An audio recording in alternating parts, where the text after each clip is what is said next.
Yes, he does murder them, but he's not into a lot of the weird stuff. I mean, that's just not something that you read every day. Gore encrusted shrimp deveiner. Hello, I've selected the books for this video based off of a specific theme. Reading a lot of horror, you're obviously getting into a lot of dark subjects, but there are two things in particular that I think still remain the most taboo, and those would be cannibalism and necrophilia. But today we are going to focus on cannibalism stories. So I have 5 books I want to discuss today that all have a central theme surrounding cannibalism. First up, we have Off Season by Jack Ketchum. Now, I read Jack Ketchum once before. I have been wanting to read Jack Ketchum again ever since I read The Girl Next Door. Finally, the time has come. This is the story of a woman named Carla. She goes to a cabin in the middle of the woods for the purpose of being isolated. She wants to get some work done and just kind of get away, but she does invite over some of her friends for a few days just to have some fun, with the intention that after they leave, then she's going to have some peace and quiet. Let's introduce our whole crew here. So we have Carla with her little fling guy, Jim, Carla's sister, Marjorie, with her boyfriend, Dan, and then we have Carla's friend and ex-boyfriend, Nick, with his new girlfriend, Laura. Carla is over Nick, but Nick isn't really over Carla. That's our crew. So we have 3 couples. And even before they get there and Carla's alone, she's noticed a few things that are a tad odd, but not necessarily alarm bells ringing. She kind of cleans up the place a bit, and she notices some weird little animal bones up in the attic that look like they've been arranged in a specific pile, like a very intentional pile that would lead you to think that it was not just an animal that did it, but a person possibly. She also notices someone takes a dump on her front porch, and she can only presume that it's a large animal of some sort, because why? And but she does see at one point at night there is a man. He's not like in her yard. She can see him from the yard, and he kind of like waves or whatever, which isn't creepy in and of itself, but it does demonstrate that, hey, there is a person nearby. After you paid for this cabin, would you be packing up because of these 3 things? Probably not, right? But the thing is that they are being stalked.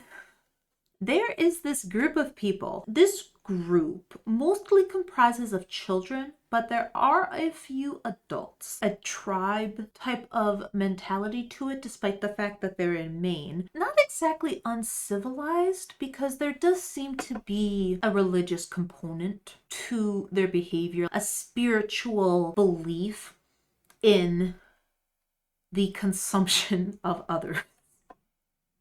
They live in the cliffs near this area. So even though these cabins are somewhat isolated, people do kind of pass through occasionally, and when they do, this group keeps an eye on them with every intention of capturing them, holding them hostage, and eventually cooking them up. The spiritual belief surrounding consuming another human's heart, their life source, especially if you rip it out of their chest and eat it while it's still beating. They believe that there's like a power to that for reasons. And so they like to do that. So of course the man who waved at her from her backyard that first night became aware of her presence, and he and this group started watching the house. They see how many people are there, and they think there's gonna be this big splurge, and they're gonna have all these captives, and they're gonna eat good for so long. And they plan to break into the house. And so I guess I'll leave it at that. It's a matter of, will they get into the house? Will they be able to fight them off? If they do get them, do they get all of them? Oh, and there also is the perspective of the police in the area that have heard strange reports about this little weird swarm of feral children. So So, what did I think? If I am comparing this to the only other book I've read from this author, I would say overall I probably connected with the story less, but obviously this is also much more far-fetched. As far as the cannibalism is concerned, the munchies. Okay. I thought it was really interesting because he talks about in the afterword, this was not the original publication. This is a later edited version from him because this was his first novel. Because it was his first novel, he had to make a lot of compromises with the publisher in order for them to agree to publish it. Even though he was willing to make certain changes without a fight, there was other things where he was very frustrated. Points where they didn't want the story to be as dark or as bleak or as vulgar as he wanted it to be. But of course now, an established name, he has much more power and authority over the work he produces. And so he was able to kind of fix it up the way that he wanted it to be. I really liked the ending. It's something that packs a punch. It makes you feel something. The violence serves a purpose. I really liked the build up to the action with the kind of ominous tone that was set. You do feel sad for some of these characters, but it's not so much that this was a depressing read. For me, it didn't leave me feeling down or depressed afterward, despite the fact that there are a lot of rather dour moments, despite how dark and vulgar this book gets. It's just a good action-packed horror read. Once you get into the point where they're trying to get into the house, there's a lot going on. It feels very fast-paced at that point. Next up, we have Exquisite Corpse by Poppy Z. Brite. I really liked the way that this book opened and the type of tone that it set right off the bat. Sometimes a man grows tired of carrying everything the world heaps upon his head. The shoulders sag, the spine bows cruelly, the muscles tremble with weariness. Hope of relief begins to die, and the man must decide whether to cast off his load or endure it until his neck snaps like a brittle twig in autumn. I always think of that as one of the biggest questions in life. When do you give up? And when do you try harder? And you're gonna have to ask yourself that so many times in your life. And the answer isn't always going to be the same. And that's what that opening made me think of. I no longer wanted to know why I had done such things, if it meant I wouldn't want to do them anymore. There's a lot to unpack in that sentence. The pride, the ego, the fear of change, the smugness, the stubbornness, the laziness. There's so much. There's so much to unpack in that one sentence. Okay, well, I suppose I should probably tell you the plot, huh? Okay. Andrew Compton has killed 23 boys between the years 1977 and 1988, and at this point was sent to prison for doing that. He lived in London and he would target transients who wouldn't be missed very quickly, at least. Somehow, I don't know if this has any basis in reality or if this is just for the sake of the story, but this man is somehow able to meditate so deeply that medical professionals at the jail actually believe that he is dead. It's somehow able to, because they think he's dead, he's able to escape jail because they send his body to be autopsied, and then he's able to just like wake up and be like, yo, peace. And so he does that. He wants to leave London. He takes a few people out on his way. He ends up getting to America. When he is in America, I don't know why I said it like that. When he is in America, he meets a man named Jay, who actually is a more extreme version of a serial killer, where he likes to numb them up. That's where the cannibalism comes in here. That's his thing. So when Andrew and Jay meet, it's like, not love, but that's what they say to each other, is like, oh, I know you. This deep, dark secret that they both have kept. And all of a sudden, due to events, they discover each other and their deep, dark secret, their deep dark identity, they're able to not just know each other, but they're able to share in the experience. They have a particular victim named Tran who they want to be their first victim together. You know that there's these two men and that they are going to join forces. That is on the back of the book. And so I'm sitting here, and when I was reading this, I really liked the beginning. I liked the tone that was set. I started annotating it because I found a lot of quotes that I liked or that I thought were interesting. And then the middle, we started getting a little bit more into Tran's family and background. It seems to be very heavily inspired by a true story, which I won't spoil it by saying which one, but if you know, you know. I liked the beginning. I liked the tone that was set. The middle lulled for me a little bit. I felt impatient to get to the part where these two killers meet. They finally come together, and after that happened, I flew through the rest of it. I was starting to get a little frustrated as I was reading it, but in hindsight, worth the wait. A very common theme with the subject of cannibalism, and these books in particular, associating consuming another human with being powerful, almost to a spiritual degree. In this book, there is very clear power dynamics at play here, not just in regard to the consumption itself, but also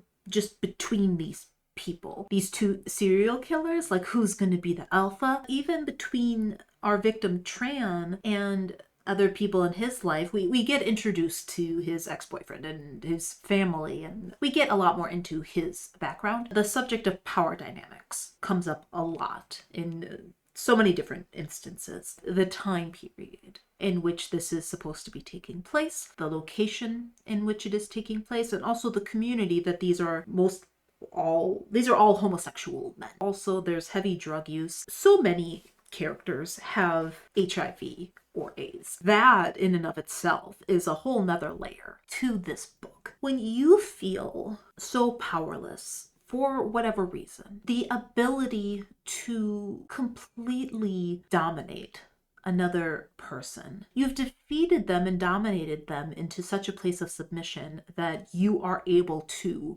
consume them at will. And that feeling of power over another person just seems to be addictive for these people. There's something so specific about the consumption part that it's not exactly adding insult to injury, because in a weird way, it's almost like a sign of affection for these people, of wanting to keep a piece of that person. You have consumed a piece of them. Food that is fueling your body, that it is literally physically becoming a part of you. And so that person cannot leave you ever. For hunger for power and control over another person, because you don't have any control over your own life, over your own circumstances. You're on the subject of people who have a virus that is going to kill them, and it's just a matter of time. Looking at yourself as a victim and the resentment of people who have not suffered the way that you have, the ability to even the scales in your own mind. There's a lot of psychological stuff to these characters, and that's something that I really enjoyed about this book in particular. Okay, so next up we have Brother by Ania Ahlborn. I've also read this author once before. I read a book from her called Seed, and I really enjoyed it, so I was looking forward to reading this one. I did listen to the audio version of this. It was narrated by Paul.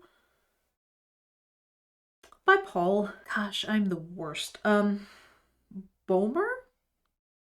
I'll put it on the screen. Paul Bomer? Is that right? How else would you say it? How else? Like literally, I mean, that has to be right. How else would you say it? This is about a family of hillbillies. So we have Michael, who is the youngest son. We have his older brother, Rebel, their sister, Misty Dawn, the older sister, Laura Lynn, Mama. The dad's named Wade, and they often call him Wade, but they usually call Mama, Mama. This is our family of hillbillies, but the thing is, Michael is not actually a part of the family. One thing leads to another. They see Michael on the side of the road when he's young and they just yank him. They just take him and they're like, oh, this is ours now. And he, from a young age, is raised by this family and he knows that he's adopted. It's kind of framed as he was abandoned by his real family, and this family was just so kind and generous that they saved him, that he would have perished without them. You have reason to believe that that may not have been exactly how and why things went down. But you can kind of get a sense, despite the fact that he's been raised with these people from a young age, that he is not like them. Laura-Lyn, I won't get into details. She's not at the house anymore. She doesn't live there. So we're not going to talk about Laura-Lyn, although she does play a role in things. Now, their whole thing is that this family utilizes Rebel and Michael to kidnap young women with strawberry blonde hair. That is the thing. Largely motivated by Mama. She wants them to abduct these women and then they basically treat them like a deer that was hunted. And then Mama cooks up the meat. And that's a large portion of what they eat. I don't want to misconstrue this. I'm not saying that they downplay the severity of kidnapping and murdering people, but what I do want to say is that out of all the books, it is by far treated as the most normalized. It's treated like a deer that was hunted. You hang it up and you cut it up, and then the mom cooks the meat and serves it at the dinner table like it was any other type of meat. Michael feels like he has to go along with the demands of his family. Rebel in particular really bullies him and mistreats him, but the whole family is very rough around the edges. Besides Misty Dawn, she's very isolated. She doesn't really get to leave the house and she's very lonely. She's just kind of trapped in this house with family that doesn't really treat her very well besides Michael. And that's a large part of the reason why Michael doesn't get up and try to leave, because he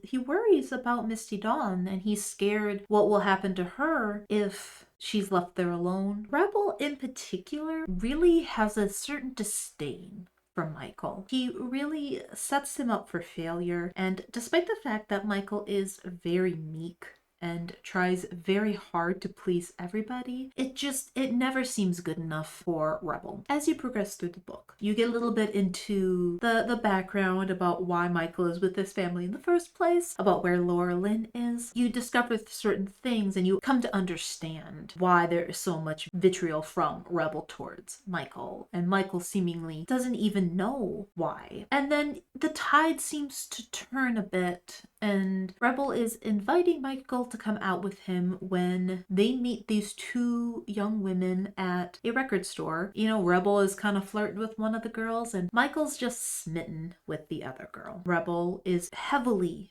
encouraging Michael to pursue this woman, Alice. His hesitancy to pursue it, but his vulnerability and his kind of innocent excitement about talking to a woman for the first time, and you come to understand Rebel's motivations in all of this. This book is filled with trauma and family dynamics and victimhood, self-victimization. When do you have to take responsibility for your own actions as opposed to being able to blame your trauma or your bad experiences or this person treated you this way or whatever? I think that has to be one of the hardest pills to swallow. Everybody has trauma. Your trauma does not make you special. Even though it is not your fault that those things happen to you, it doesn't matter.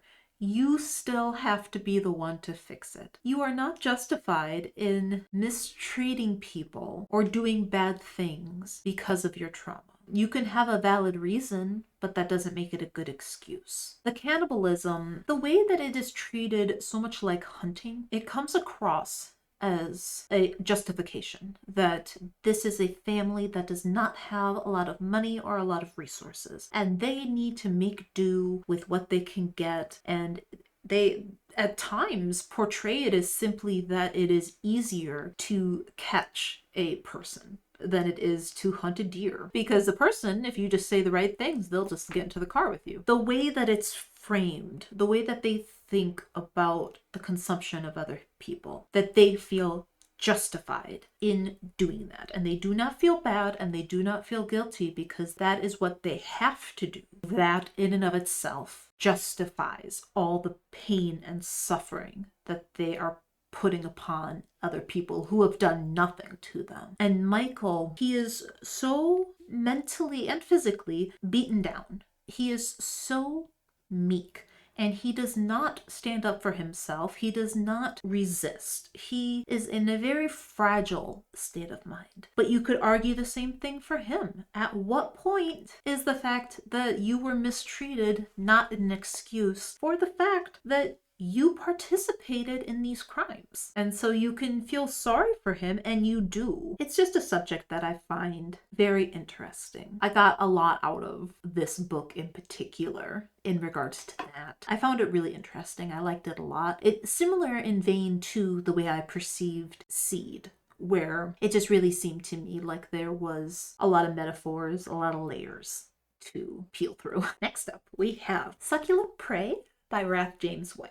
And in case you're new here, I will let you know that Wrath James White is my favorite extreme horror author. So this is one that I will just let you know. If you are a Kindle user, I did not see a version of this available on my Kindle app. I had to buy a physical copy. He has a couple of recipes throughout the book that are for different body parts. So, I'm sure that the recipes are probably good if you know what type of animal meat to replace it with. Succulent Prey is about a boy named Joey. When he's 8 years old, he's abducted by this guy who likes kids and is into blood play. And so he is captured, but he is eventually released. The other victims were not so lucky. We jump ahead 10 years. Joey is now in college. He's a psych major. He's doing his best to portray himself as a normal person, but he clearly has a fetish for cannibalism. Very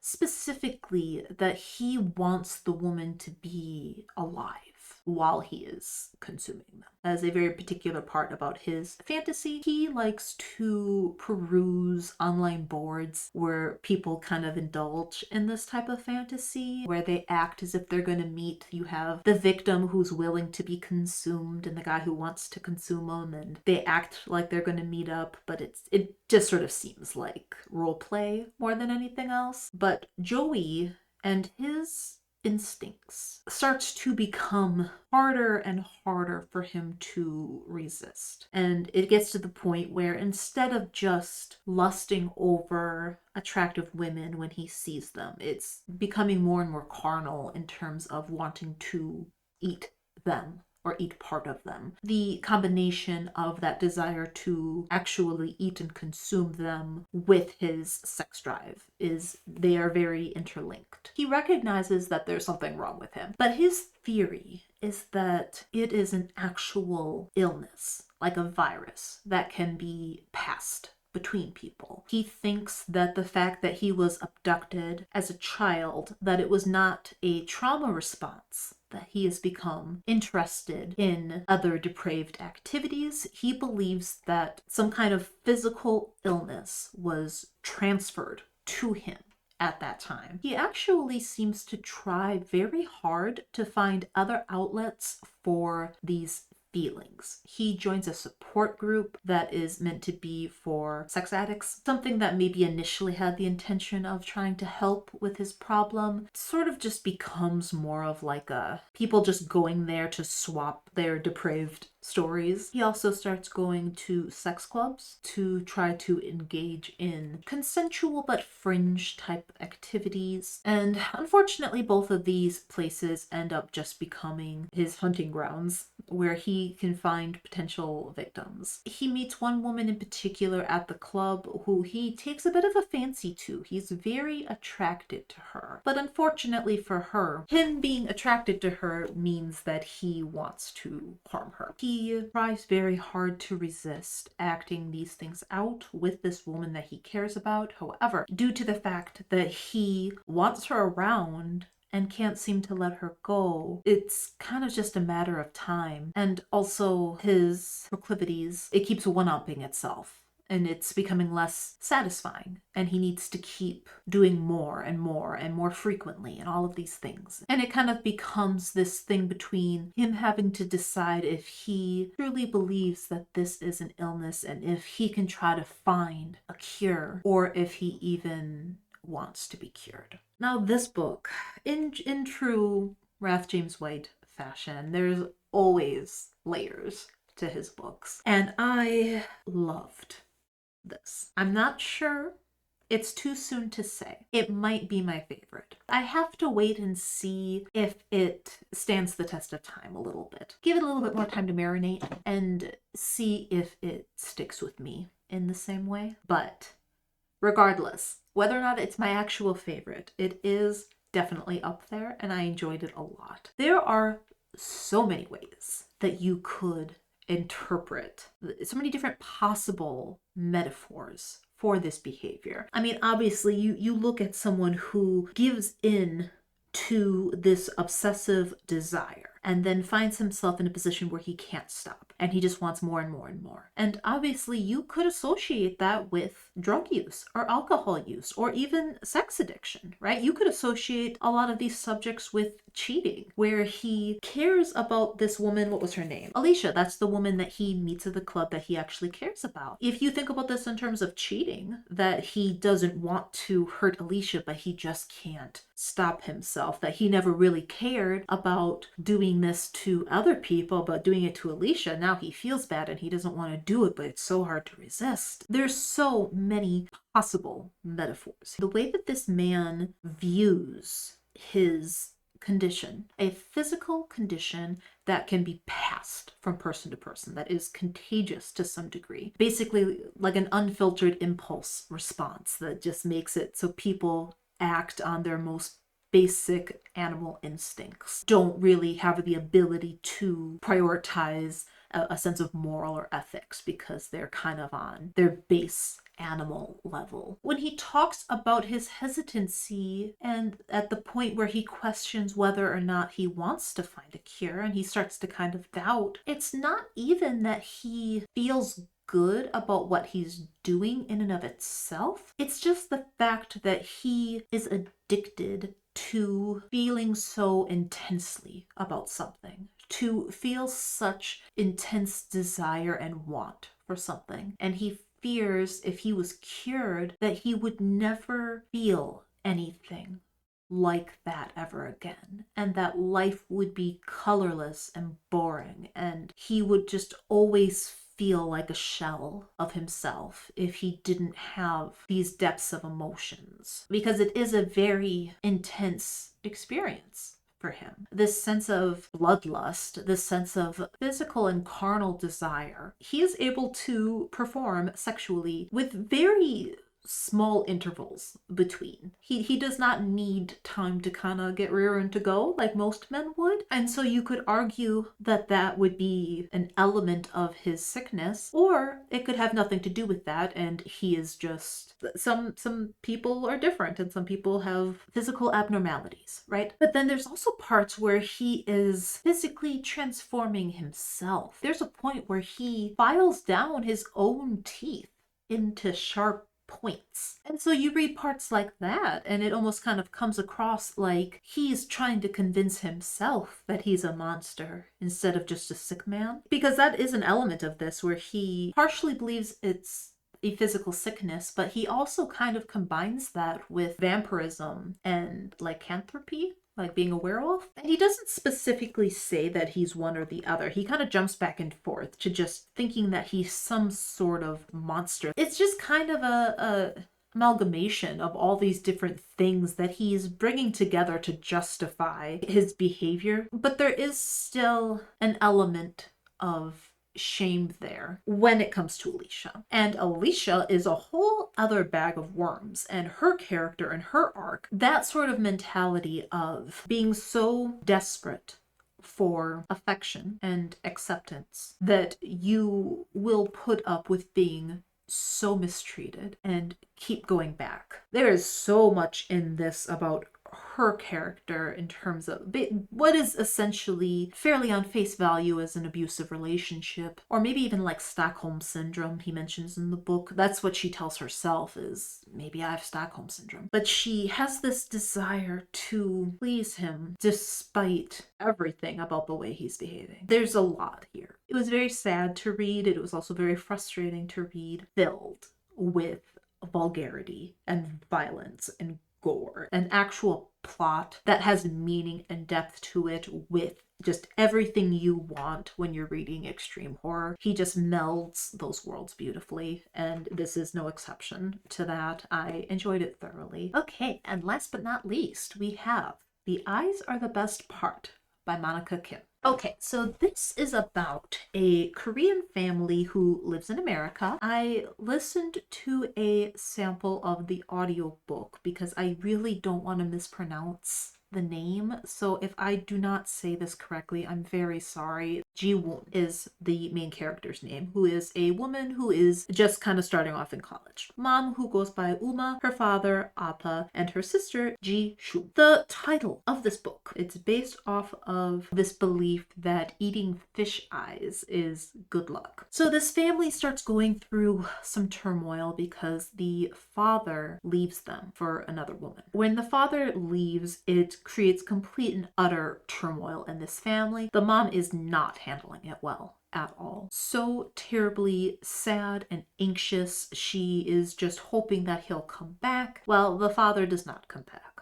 A few months later, she meets a man named George, who is a white man. Now, George, unfortunately, is not a nice man. He is the type of dude who kind of fetishizes Asian women. And it becomes very clear to the two daughters that their mother is being taken advantage of because their mom doesn't speak very good English, and George thinks he speaks better Korean than he actually does. So their communication is very rough, but because the sisters both speak English very well, they understand the little jabs that he's making, the disrespectful tone that he takes with her. They see things that the mother doesn't see due to the language barrier. And they do not like George. But they're happy that their mom is actually feeling happy again. And so it's really hard for them to try to have a conversation with her. They don't want to make their mom sad and depressed again, so they're trying to suck it up.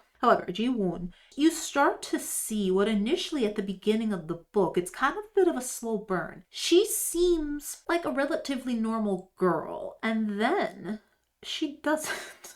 You start to see cracks, and the fact that she's a tad off. She has engaged in behavior in the past. It's not behavior that she's proud of, but she doesn't seem to realize quite how strange it is. She seems to think that it is relatively understandable teenage turmoil that she experienced, and that she behaved this way and she shouldn't have, but it's just because of this and this. It's, as the reader, you're like, no, that's like, even when you're going through teenage angst, that's like really weird to do. It's weird that you did that. And then you realize that, oh, she's even weirder than that. She starts to have these nightmares about George's eyes in particular. Now, George has very piercing blue eyes. And so she starts having nightmares about his eyes and just kind of blue eyes in general. In her dreams, starts to find she has a desire to consume the eyes. This is just a story of this young woman's